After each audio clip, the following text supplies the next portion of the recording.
আসসালামু আলাইকুম। আশা করি সবাই ভালো আছেন। পলিটেকনিক সিরিজের কেমিস্ট্রি এই কোর্সের আরও একটি অনলাইন ক্লাসে আপনাদেরকে স্বাগতম। আমাদের আজকের ক্লাসটি আমাদের পাঠ্য বইয়ের দ্বিতীয় অধ্যায় প্রতীক সংকেত যোজনী এই বিষয় নিয়ে বিস্তারিত আলোচনা থাকবে। এখন আমরা আমাদের এই অধ্যায়ের পরবর্তী টপিক সক্রিয় যোজনী এবং সুপ্ত যোজনী নিয়ে আলোচনা করব। শুরুতে আসে সক্রিয় যোজনী। সক্রিয় যোজনী কাকে বলে? যৌগিক পদার্থ গঠনের সময় কোনো পরমাণু বা মৌল যে যোজনী ব্যবহার করে তাকে সক্রিয় যোজনী বলে।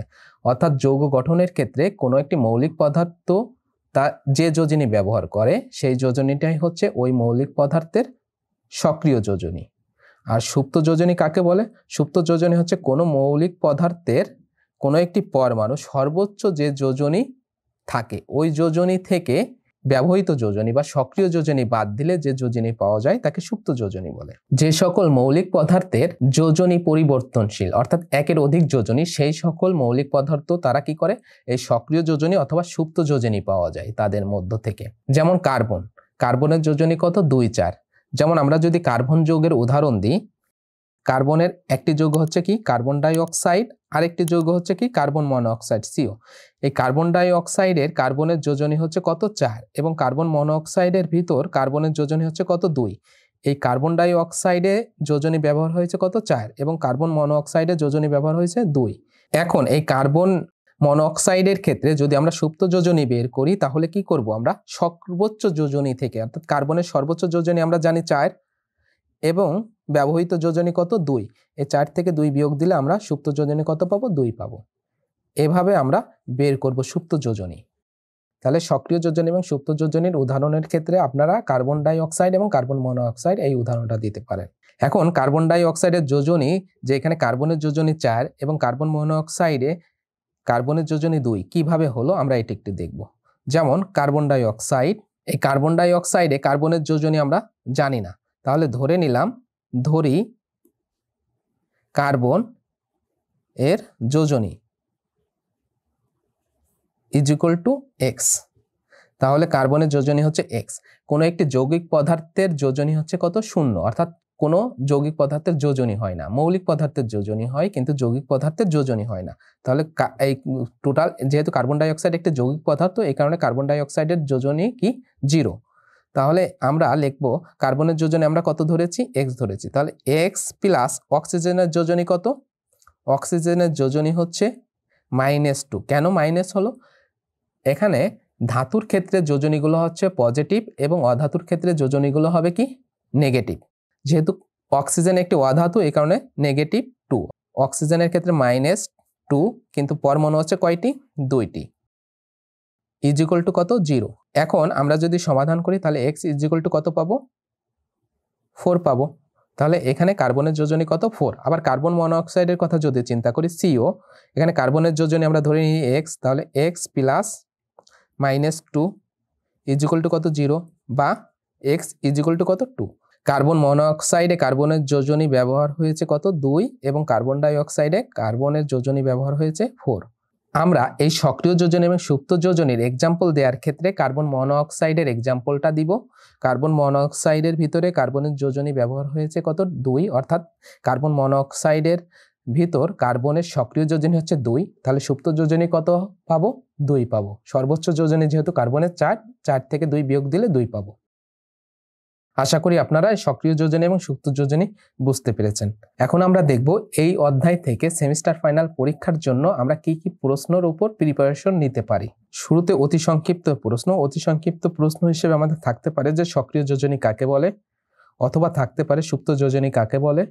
আমাদের সংক্ষিপ্ত প্রশ্ন হিসেবে থাকতে পারে যোজনী কাকে বলে, যোজনী কত প্রকার কি কি, অথবা আমাদের থাকতে পারে সক্রিয় যোজনী এবং সুপ্ত যোজনীর সংজ্ঞা সহ একটি করে উদাহরণ দাও বা একটি উদাহরণ দাও বা উদাহরণ সহ আলোচনা করো। এখন আমরা আমাদের এই অধ্যায়ের পরবর্তী টপিক যৌগমূলক নিয়ে আলোচনা করব।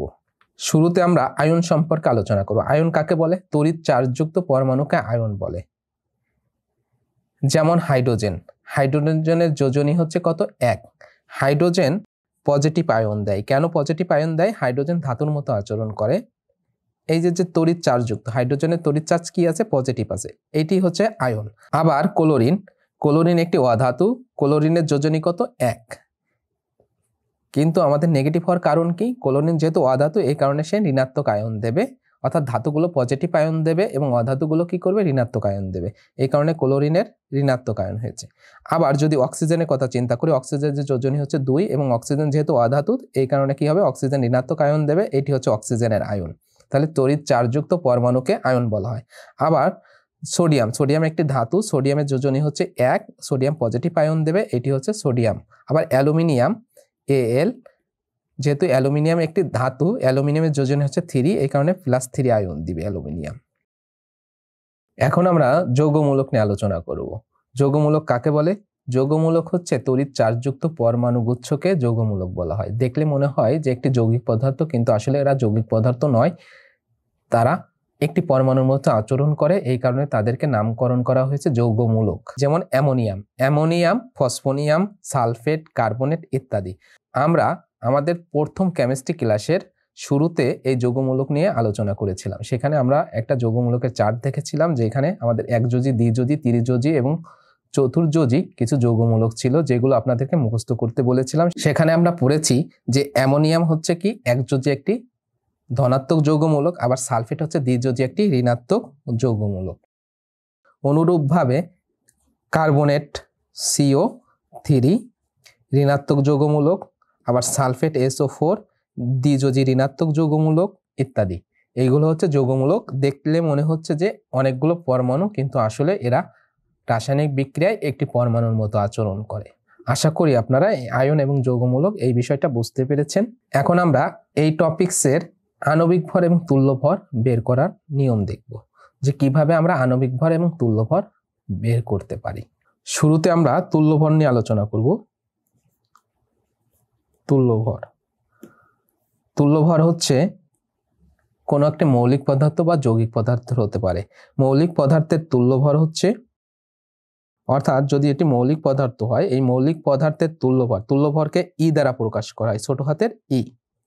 তাহলে ই হচ্ছে কোনো একটি মৌলিক বা যৌগিক পদার্থের তুল্য ভর। এই মৌলিক পদার্থের তুল্য ভর ই = পারমাণবিক ভর ভাগ হচ্ছে তার যোজনী। পারমাণবিক ভর ভাগ হচ্ছে কি? যোজনী। এবং যৌগিক পদার্থের তুল্য ভর হচ্ছে ওই যৌগিক পদার্থের আণবিক ভর ভাগ হচ্ছে হাইড্রোজেন অথবা ধাতুর পরমাণু সংখ্যা। হাইড্রোজেন অথবা কি? ধাতুর পরমাণু সংখ্যা। যেমন আমরা যদি হাইড্রোক্লোরিক অ্যাসিডের তুল্যভর বের করতে চাই, HCl এর তুল্যভর হচ্ছে, যেমন হাইড্রোক্লোরিক অ্যাসিড, এটার আণবিক ভর কত? ক্লোরিনের পারমাণবিক ভর হচ্ছে 35.5 এবং হাইড্রোজেনের হচ্ছে 1, তাহলে কত হয়? 36.5। আর যেহেতু হাইড্রোজেন আছে একটি, অতএব হাইড্রোক্লোরিক অ্যাসিডের তুল্যভর হচ্ছে কত? 36.5। অনুরূপভাবে আমরা যদি সালফিউরিক অ্যাসিডের তুল্যভর বের করতে চাই, সালফিউরিক অ্যাসিডের সংকেত হচ্ছে H2SO4। এই সালফিউরিক অ্যাসিডের আণবিক ভর হচ্ছে 98। এই 98 আমরা কিভাবে পেয়েছি? এটা আমরা আণবিক ভর যখন বের করব সেইখান থেকে আমরা শিখব। এখন আমরা তুল্যভর বের করব সালফিউরিক অ্যাসিডের তুল্যভর ই = ওই যৌগিক পদার্থের আণবিক ভর ভাগ হচ্ছে কি? হাইড্রোজেন অথবা ধাতুর সংখ্যা। তাহলে এখানে হাইড্রোজেন কয়টি আছে? 2টি আছে, তাহলে 2 দ্বারা ভাগ করলে কত হবে? 49। তাহলে সালফিউরিক অ্যাসিডের তুল্যভর হচ্ছে 49। এখন আমরা আণবিক ভর বের করা দেখব। এই আণবিক ভর বের করার সবথেকে সহজ পদ্ধতি হচ্ছে কোনো একটি যৌগিক পদার্থের ভিতরে যতগুলো মৌলিক পদার্থ থাকবে, ওই মৌলিক পদার্থের পারমাণবিক ভরগুলো আলাদা আলাদা করে যোগ করার ফলে যে যোগফলটা পাবো, ওইটি হচ্ছে ওই যৌগিক পদার্থের কি? আণবিক ভর। এই অবশ্যই পারমাণবিক ভর যখন যোগ করব তখন কি করব? কয়টি পরমাণু আছে এটি অবশ্যই উল্লেখ করতে হবে। যেমন হাইড্রোজেনের পারমাণবিক ভর 1। এখন হাইড্রোজেন যদি 2টি থাকে তাহলে কি হবে? 2টা পরমাণুর যোগ হবে, 1 + 1 অর্থাৎ 2 হবে। যদি অক্সিজেন পরমাণু থাকে এরকমের 2টি অথবা 4টি, সেই ক্ষেত্রে অক্সিজেনের পারমাণবিক ভর কত? 16। এখন অক্সিজেন পরমাণু যতগুলো থাকবে এই 16 ততবার যোগ হবে। যেমন আমরা 2টা উদাহরণ দেখি, এক হচ্ছে সালফিউরিক অ্যাসিড, আরেকটি হচ্ছে সোডিয়াম কার্বনেট। যেমন সালফিউরিক অ্যাসিডের ভিতরে তিনটি মৌলিক পদার্থ আছে, একটি হচ্ছে হাইড্রোজেন, একটি হচ্ছে সালফার, আর একটি হচ্ছে কি অক্সিজেন। এখন হাইড্রোজেন আছে 2টি, সালফার আছে 1টি, অক্সিজেন আছে 4টি।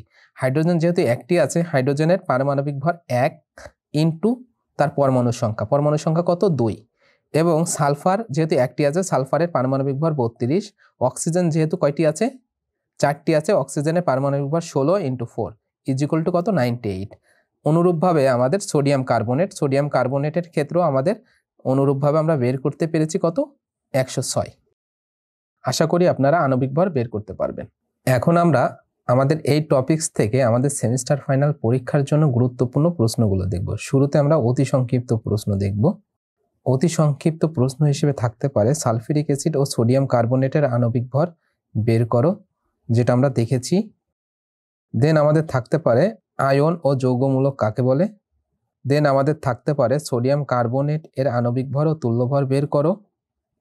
দেন আমাদের প্রশ্ন থাকতে পারে 2টি ধনাত্মক এবং 2টি ঋণাত্মক যৌগমূলকের সংকেত সহ নাম লিখো। যেমন আমরা পূর্বেই আলোচনা করেছি, যেমন অ্যামোনিয়ামের সংকেত ছিল কি NH4, এটি হচ্ছে ধনাত্মক একযোজী যৌগমূলক। আবার ফসফোনিয়াম PH4 ধনাত্মক একযোজী যৌগমূলক। এবং 2টি ঋণাত্মক যৌগমূলক হচ্ছে কি সালফেট SO4 এবং কার্বনেট CO3। আমরা এই কেমিস্ট্রির প্রথম ক্লাসে আপনাদেরকে এই যৌগমূলকের একটা চার্ট দিয়েছিলাম, যে চার্টে অনেকগুলো যৌগমূলক আছে, এখান থেকে আপনারা মুখস্থ করতে পারেন।